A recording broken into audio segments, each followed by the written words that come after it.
I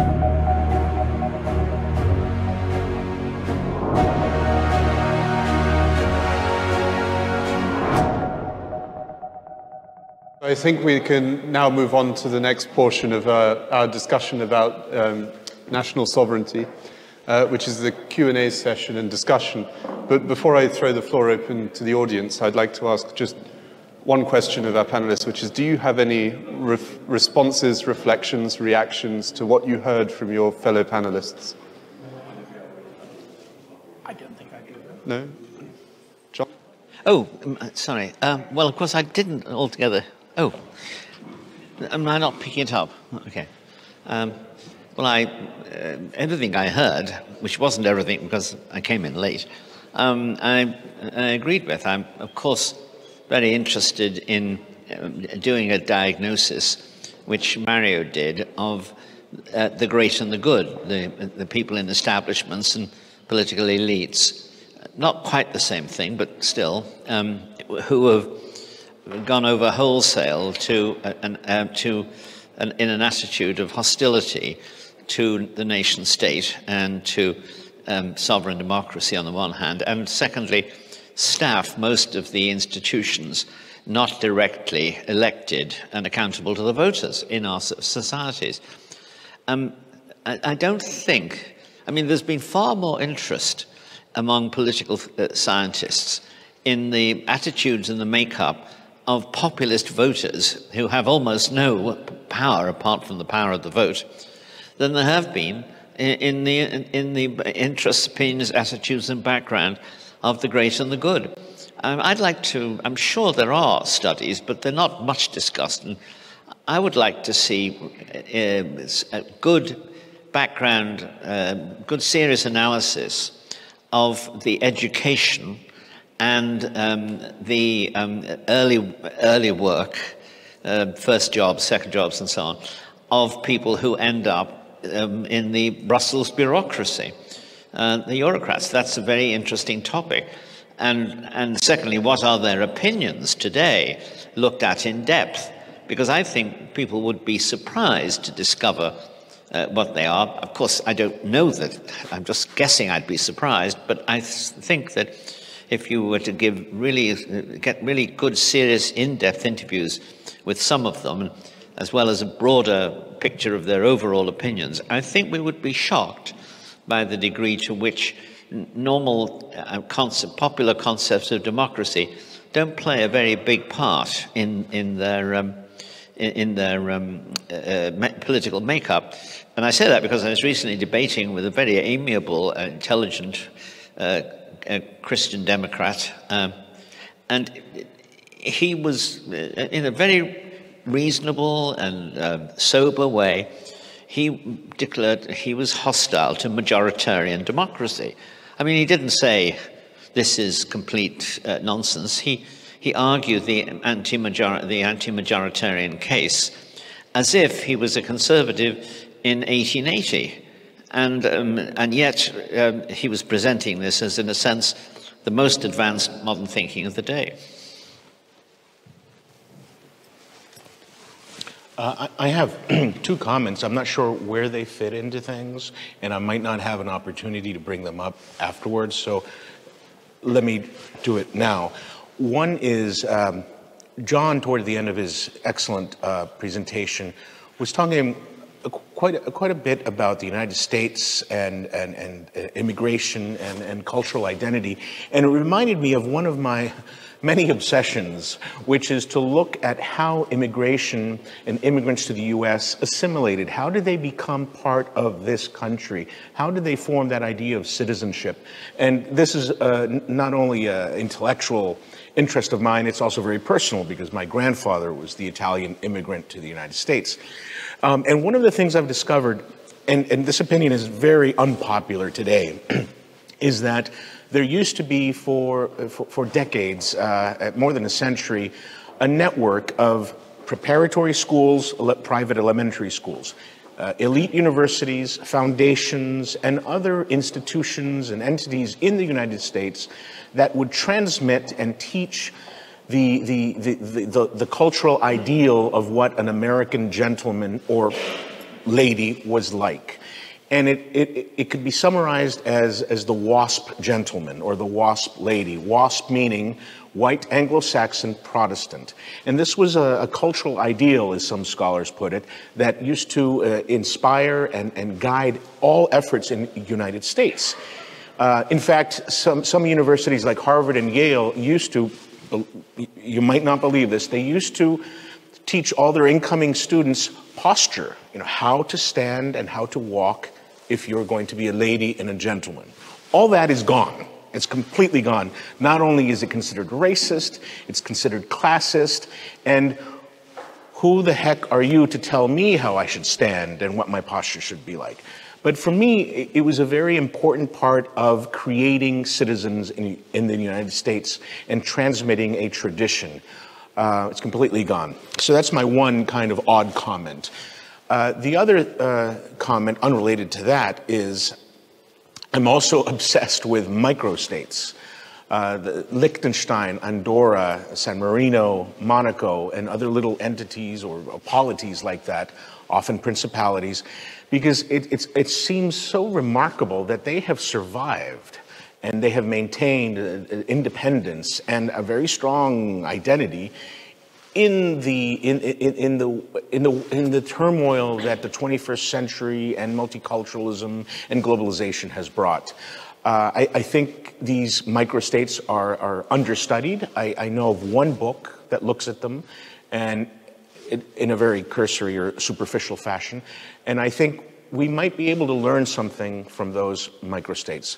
So thank you, Robert, and others for allowing me to just share those 2 points. In communist Yugoslavia, there was a publication called Bon Ton. Je li tako? Yes. And which, of course, means good manners. So even under socialism, good manners was cultivated. And it's interesting, at least to me, that initially, oddly enough, you could refer to a man as gospodin, which means literally lord, and it was the traditional thing. That was an alternative in the early Bon Ton. But after that, it had to be drug, comrade. And so the alternations of what degree of Marxist political correctness were required can actually be followed through the different editions of Bon Ton, from which I conclude that there is no limit to snobbery, even under socialism. Good. So let's go to the audience now. Do we have any questions from people in the audience? Well, in which case, let's advance the conversation on culture then. Because obviously a common theme through all three of your presentations was a discussion about the role of culture in nationalism and how it develops. And one of the things that I was reflecting on as I was listening to all three of you is the role that creating a unifying culture had in the 19th century in the unification of countries like Italy and Germany, where you had multiple states in existence that shared a common language, but still defended themselves as being Bavarian or from Baden-Württemberg or Prussian, or in Italy being Sienese, Florentine, or Neapolitan. And you watch the emergence of the Romantic movement, of paintings and of music and theatre and so on. So where do we see a modern equivalent to that? What is the modern answer to Romanticism that keeps national unity alive? Well, I would say we shouldn't be too romantic, because Romanticism would not have created these states alone. In each case, in Italy, it was Piedmont, which created, there's the army of Piedmont, with some French assistance, which created this. It wouldn't have happened otherwise. And Germany, of course, it was Prussia, which perhaps there would have been some, there was obviously a strong Großdeutschland, which existed, but which actually, part of which would have looked to Vienna rather than Berlin. But in fact, it was Berlin which had the military power to do it. So I quite agree that these are movements, but who actually gets in charge of directing the movements? This, I think, is normally, as Bismarck said, blood and iron is involved in that, but I don't know what others think. I had made some, or raised some concerns about the internet during my talk, but one of the interesting and beneficial outcomes of the internet and what, there's a philosopher in Barcelona, the philosopher of the internet called Manuel Castells, and he writes a lot about the network society. One of the interesting beneficial outcomes of this networked society in which we all live regardless of whether we like it or not, is that it's allowed for us to find like-minded people around the world beyond our borders and create what Castells called resistance identities. These are identities that are formed regardless of the threats and the forces and the changes around them. And I think what I've been seeing in my own life is that I've become part of a lot of these little resistant identity movements around religion, around culture, around hobbies, literary and artistic interests. And I think that is creating a kind of identity, a solid identity that, surprisingly though, is disconnected from territoriality, from a nation state. So I think it's worth thinking about how can we channel these online and virtual networks and communities built around some kind of identity and use them to strengthen the nation state? Is that even possible? Because we're talking about little groups formed between an American and a Serbian and a Japanese guy.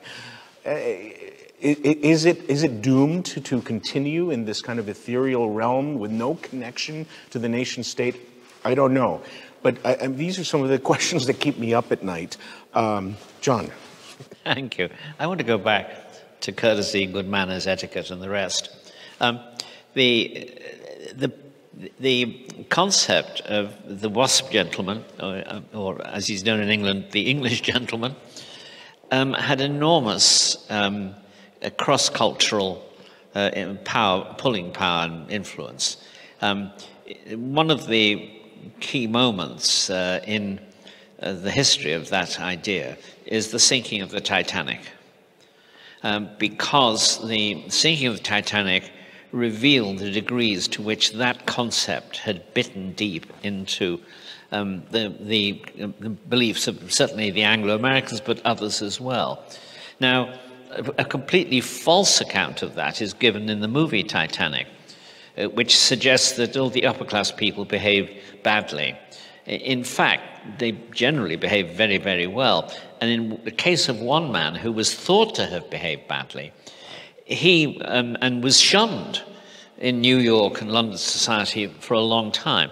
But he managed to establish that, in fact, he had given up his seat to a woman and gone back on the ship, but then he'd been asked by an officer to join an empty ship, and eventually people realized that he'd been slandered. Now, the case, a more general case, however, is the case of one of the great New York Jewish bankers, who was Jewish, and he had been, he gave up his seat. He really didn't actually seek to get a seat in one of the lifeboats. He remained to allow women and children and the one or two officers who had to be on the lifeboats to take their place. But he said to the light-toller, it's the name of the man, I can't remember, he was an officer, he said, "I would just like you to tell my wife that I behaved well." Now, I mean, you know, that's a kind of a very interesting thing. Now, this is slandered itself, this concept is slandered as a class concept. Now, we have a family story which I think reveals the opposite. My grandfather, in my mother's side, was served in the British Army in the Boer War, late at the First World War. But between those two wars, he was the owner, he was the manager of a pub in the Liverpool's Dock Road. And you may imagine that Liverpool's Dock Road was a fairly tough part of town. And the dockers used to come to his pub because my grandmother cooked a very good hot lunch at a cheap price. And so it was a very popular place, particularly at lunch, for the dockers. Now, on one occasion, a docker who had not been there before, was new. And while standing in the bar drinking with friends, he swore. Whereupon, in front of my grandmother, you see, that's the key point, there was a lady present, he used bad language. The other dockers took him outside and explained to him that this was a good place and people behaved well there. There were ladies present. Nowadays, I would say that it's very, very rare in polite middle-class dinner parties in New York and London for people not to swear, not to use the F word. And a theatre critic once said that when you're going to the theatre in London or New York, you actually walk very often through a very unpleasant part of town. And the difference between London and New York, he said, was that in London, the swearing doesn't stop when the play starts. So I mean, this, in a sense, ill manners, crudity, has become a part of middle-class life in a way that would not have happened really until, except in all male environments like the British Army, in which the F word was absolutely every second word in a sentence. But outside the context of the army, those same men would not swear in front of ladies. Now, nowadays, the swear word, ladies, is itself a swear word to people on the left. They take umbrage at it, and in fact, people have been fired dismissed in England for using the term ladies and gentlemen when this was a railway conductor who gave a microphone address saying, "Ladies and gentlemen, would you please remember, when leaving the train here, etc., take all your luggage." A customer complained, and he was fired. And that brings me to Robin's point, which is there's a joke about a group of people living in Moscow in the last stages of the communist regime. And they're discussing, they say, look, it's obvious that the game is up for these people. The Bolsheviks are finished. I mean, you could just tell every day some news story shows how weak and enfeebled they are. How are they going to tell us that all these deaths, mass murders and ruin they've inflicted on us for the last 70 years, how are they going to apologize for that? And another guy said, well, they won't really apologize. It'll be too embarrassing to admit all of this. No, what will happen is one night we'll go to bed under communism. The next morning we'll turn on the radio, and instead of comrades, it would say, ladies and gentlemen. That's how we know the system will have finished. Now, in a way, it was a bit like that. I mean, there were one or two instances where more dramatic events took place, as in Lithuania and Baku.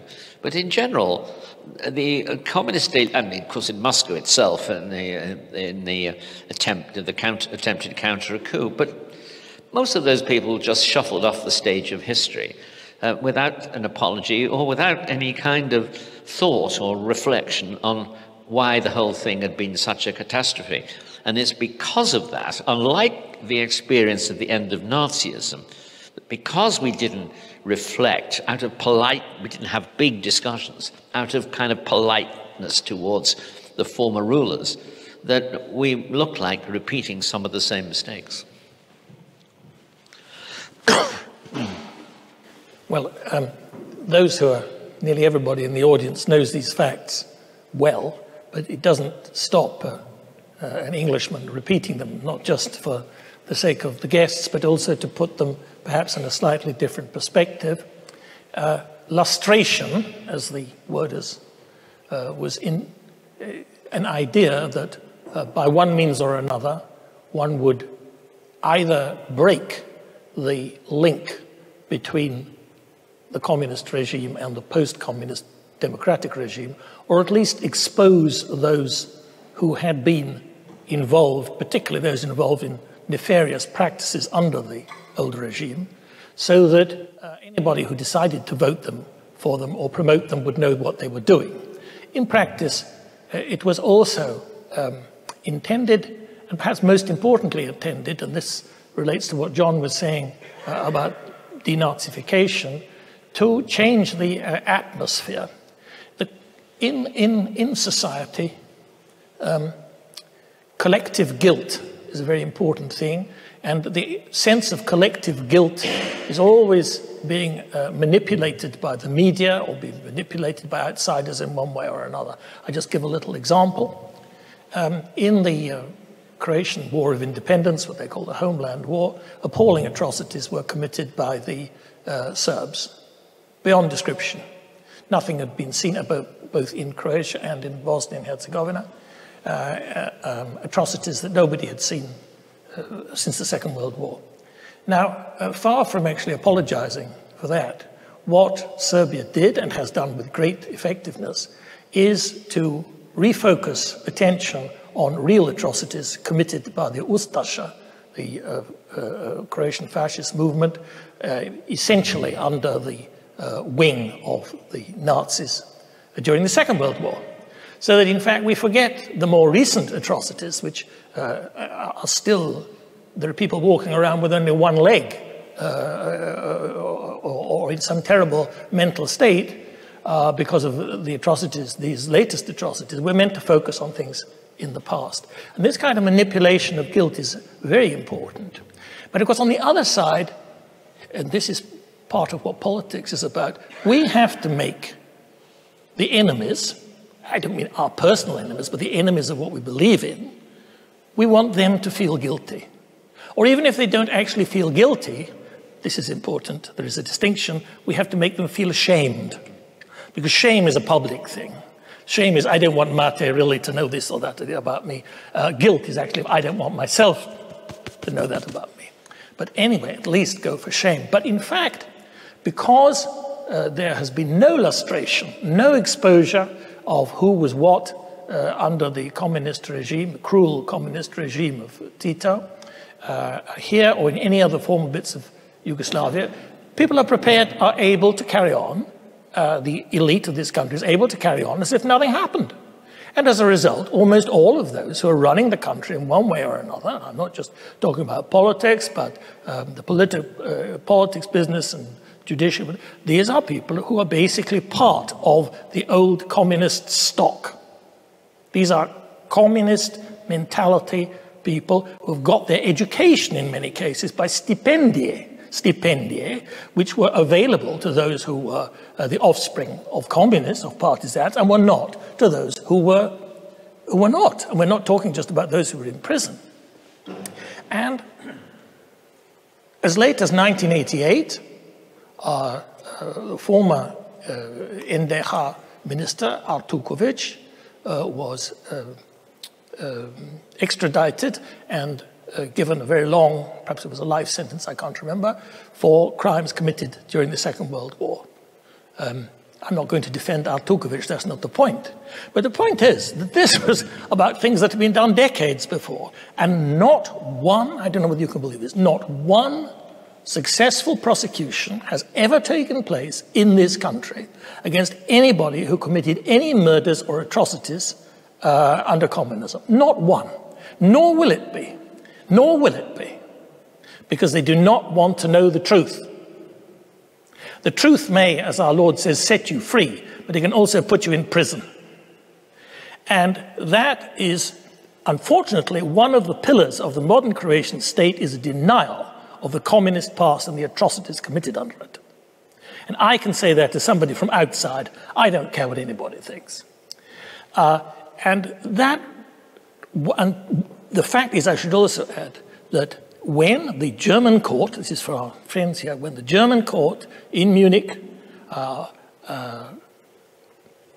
found two former very senior Croat secret policemen guilty of the murder of a gentleman called Jurekovic, They were finally extradited after a law had to be quashed that the Sabo had passed, stopping their extradition. They were finally extradited, they were finally sentenced, and now there is massive pressure that these people should be freed by the president of Croatia.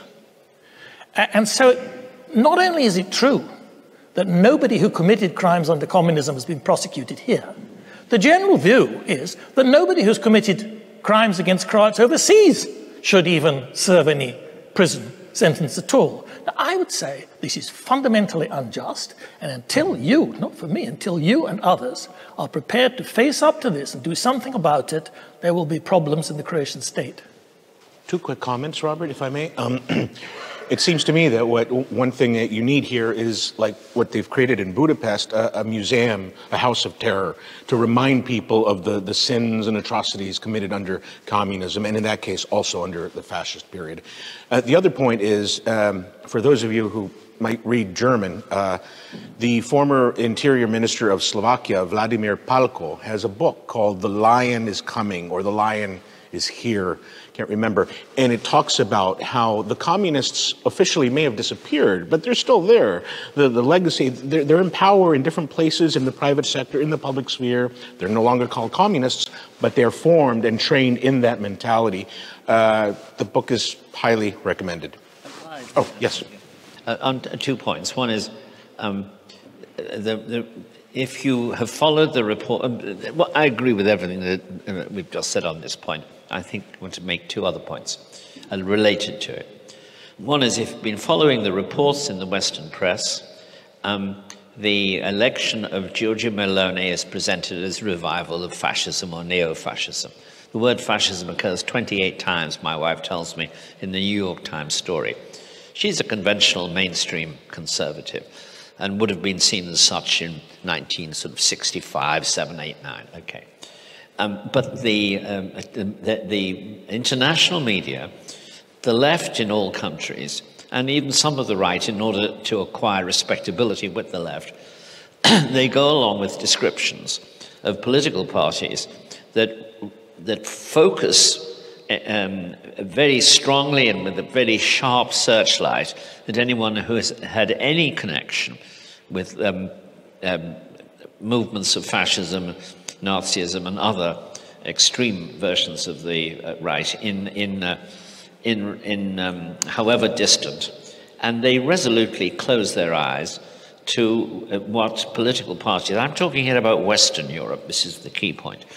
To political parties in Western Europe and their connections with the crimes of communism. This is particularly interesting in Italy because the present Democratic Party is a direct descendant of the Communist Party, just as the socialists, social democrats in Hungary are the direct descendants of the communists. Now, if countries have decided that in order to achieve democracy and social peace, they're not going to pursue everybody who held positions in that society, I think that is a decision that was made by the generation that was in power in 88, 9, 1991, and I respect that decision. It was a way of pushing communism off the stage, which didn't involve, violence, civil war, and so on. But I don't think that it should require amnesia forever. And I certainly don't think it should require selective amnesia, in which nobody who's had a position in major political parties in a personal position of giving a strong defense to the Soviet Union when it was a terrorist state. It crushed the Hungarian Revolution, it crushed the Czech Spring, it's guilty of any number of international crimes. If you supported that regime, that should be remembered, even if it's not technically a bar to your taking place.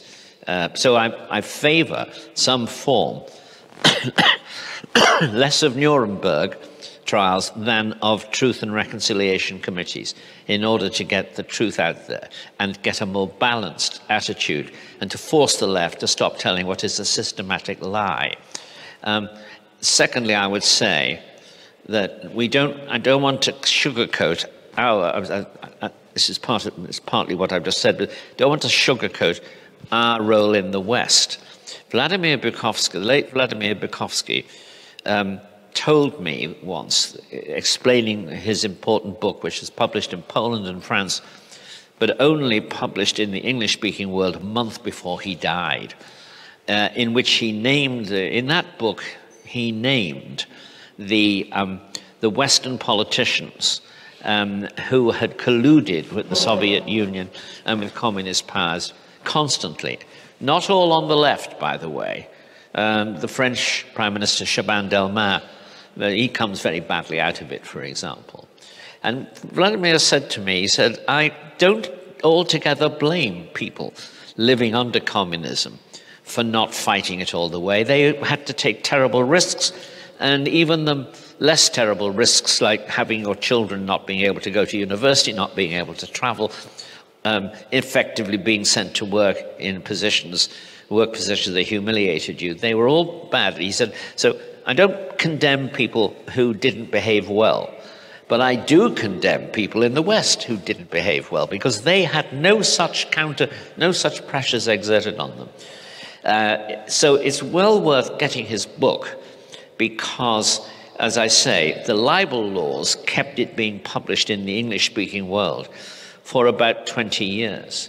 And when it came out, he died, and there was no real interest. He was a figure from the past.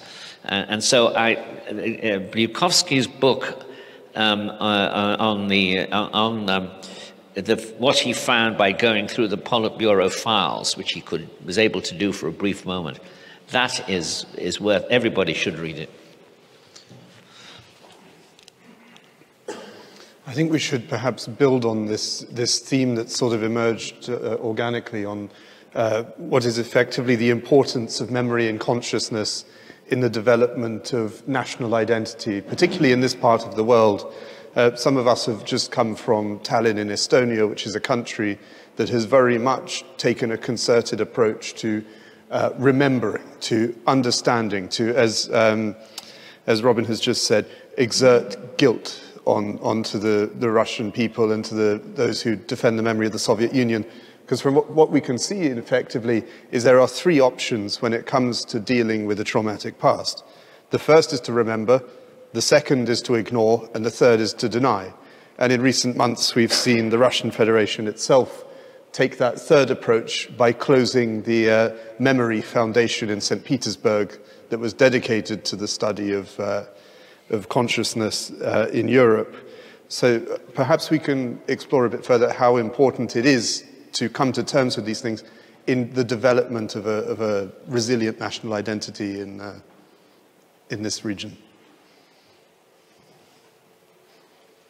Go ahead. Well, I think I'm here speaking about Croatia in particular because it's not so long ago that Croatia emerged from Yugoslavia. It was not so long ago that it had a terrible war.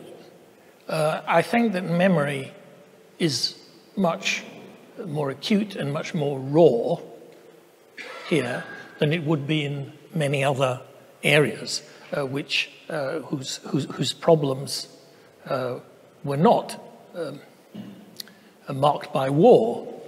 The problem, I would say, here is not so much about an understanding of the importance of memory, because I'm very struck how those who died in the war, called the branitelja, the defenders of Croatia, are remembered locally, remembered nationally. You go to, for example, I live in Samobor.